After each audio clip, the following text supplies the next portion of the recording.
तालियां बजते रहे देवी और सज्जनों। Thank you sir, thank you. रोइएगा मत। नहीं सर, नहीं नहीं नहीं ऑलराइट।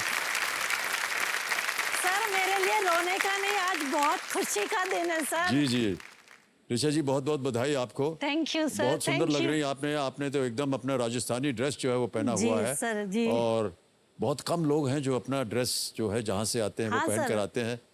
और बहुत अच्छा सर, मैं आपने। हमारे कल्चर में कोई भी फेस्टिवल या कोई स्पेशल कोई त्योहार या कोई स्पेशल कोई होता है तो हम ये पहनते हैं। जी। तो सर, केबीसी के मन से बड़ा मेरे लिए क्या स्पेशल हो सकता था सर। बहुत बहुत बहुत। कैसा लग रहा है आपको ऋचा जी यहाँ आकर के? सर, एक सपना जो देखा होता है और जब पूरा होता है और उसकी जो खुशी होती है ना सर, वो मैं शायद शब्दों में भी बयान नहीं कर सकती जी हूँ जी सर। जी। बहुत से लोग जो हैं वो हमारे इस खेल को एक सपने की तरह देखते हैं। जी सर। जितने भी आपके सपने हो सब पूरे हो, यही हमारी कामना है। जी बहुत सर। बहुत बधाई आपको। और तो ऋचा जी, खेल की शुरुआत होगी और खेल के नियम तो आपको पता है, इसलिए उसको हम दोहराएंगे नहीं। कंपेनियन के रूप में आपको हमने देखा था, पूरा परिवार आपका आया हुआ था, तो इनका परिचय दीजिएगा हमें। हाँ सर, मेरे पतिदेव हैं जी नमस्कार सर। प्रणाम करता हूँ आपको और स्वागत आपका। नमस्कार नमस्कार सर। मेरा भाई और मेरी भाभी। भाई और भाभी हैं, प्रणाम करता हूँ आपको और आपका भी बहुत बहुत स्वागत। सर, वो मेरी शादी के बाद मैं रक्षाबंधन पर जाया करती थी। वो पहली बार मेरे पास राखी के लिए आया था क्योंकि मेरी कुछ हेल्थ ठीक नहीं थी। जी। तो उसने सोचा कि दीदी आ नहीं पाएंगी तो मैं जाता हूँ, अच्छा फील हो। तो सर, अचानक से मुझे कॉल आया तो मैंने उनको कहा कि इससे बड़ा गिफ्ट मैं तुझे राखी पे कुछ नहीं दे पाऊंगी, तुम भी चलो। बहुत बहुत बधाई है। बहुत बहुत। मैं आपसे ऋचा जी ये पूछना चाहूँगा, कोई आपने ऐसी कोई स्ट्रेटजी बनाई थी जब आप प्ले अलॉन्ग खेल रही थी? नहीं सर, इसके पीछे एक मैं कहानी बताना चाहूँगी। जी जी।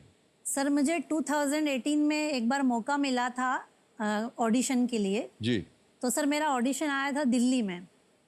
और जब हम दिल्ली गए तो हमको एक जो टैक्सी वाले भैया ड्राइवर थे, उन्होंने हमें जो स्कूल था उसके गेट पर उतार दिया। फिर जब हम उधर पहुंचे तो आपका बहुत बड़ा पोस्टर लगा हुआ था सर। सर, उस समय मेरा शायद नहीं हुआ, ऑडिशन अच्छा। था। जी जी। लेकिन उसके बाद मुझे कोई चांस मिला नहीं। और जब प्ले अलॉन्ग के से मुझे जब कॉल आया, मैंने सोचा ये मुझे जो मौका मिला है, प्ले अलॉन्ग ने जो केबीसी ने दिया है, ये मुझे छोड़ना नहीं है। Thank और you so मैंने much, sir thank you. 2 second में हाँ कर दी। मैं एक बात और कहना चाहूँगी कि जब मैं प्ले अलॉन्ग घर पे खेलती थी, मैं और मेरे हस्बैंड सर मिलकर, तो सर मैंने अपने सारे रिलेटिव्स को मना कर दिया था कि मुझे 9 से 10 जब तक केबीसी सीजन चलता है मुझे कोई कॉल मत करना, क्योंकि मैं किसी का कॉल उठाऊंगी नहीं। सर, वो आज मैं उन सबको बोलूंगी कि यही कारण था जिससे मैं कॉल नहीं उठाती थी। कोशिश आपने की और आज आप यहाँ पर हैं। ओके। बहुत से लोग जो यहाँ पर आते हैं ऋचा जी और इस हॉट सीट पर बैठते हैं, वो बहुत से अरमान लेकर आते हैं कि अगर मैं इतना जीत जाऊंगी तो ये करूंगी ये करूंगी। आपके क्या अरमान? सर, उम्मीद तो मैं और कोशिश तो करूंगी कि 1 करोड़ जीत के जी जाऊं। जी जी। और उसके पीछे मेरे कुछ कारण हैं। मेरा अभी मई फर्स्ट वीक में ही मेरा एक हेल्थ इशू डेवलप हुआ। जी।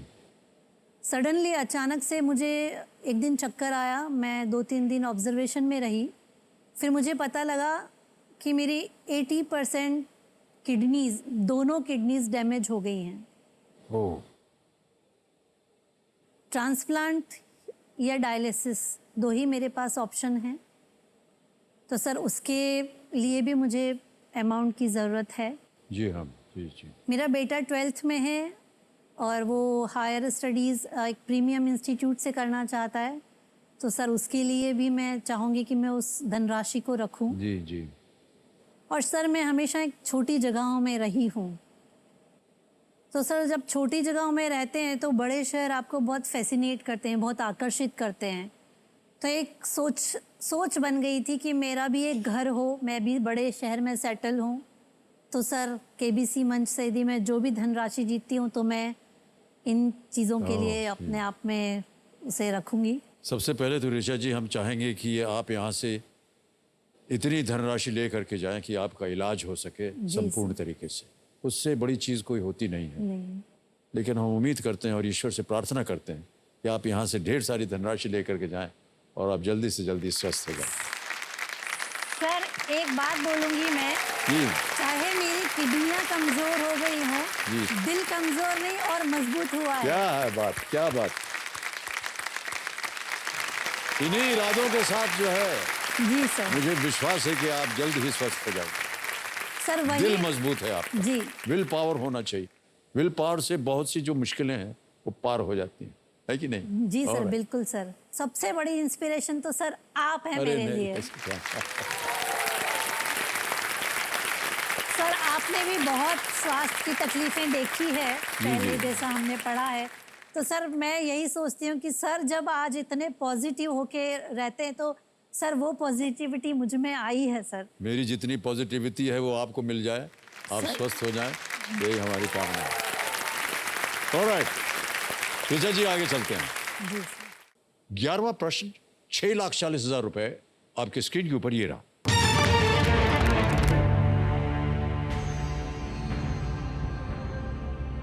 – 2022 में अमेरिका के सर्वोच्च न्यायालय ने रो बनाम वेड नाम के एक फैसले को पलट दिया है, जिसने किस चीज का अधिकार स्थापित किया था?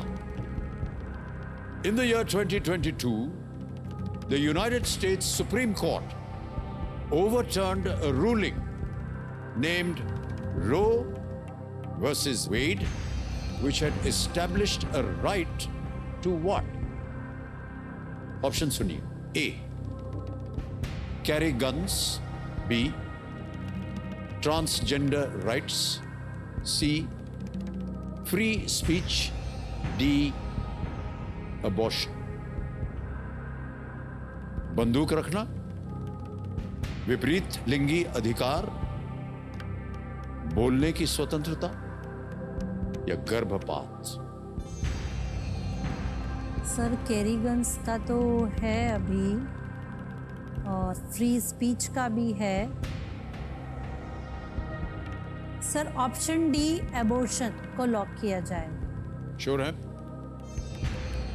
कल लगाने सर लायक? मुझे ऐसा याद आ रहा है कि मैंने ये कहीं पढ़ा है ओके, कि एबॉर्शन को उन्होंने लीगली कुछ किया है अभी।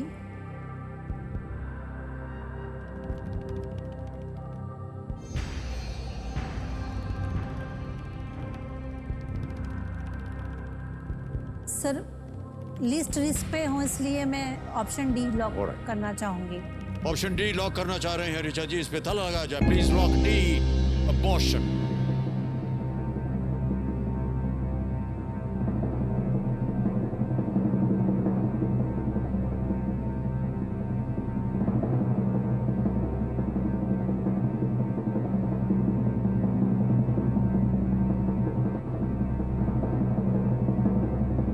छह 40 जीत गए आप, बिल्कुल सही जवाब दिया आपने। Well done, Richa ji, well done।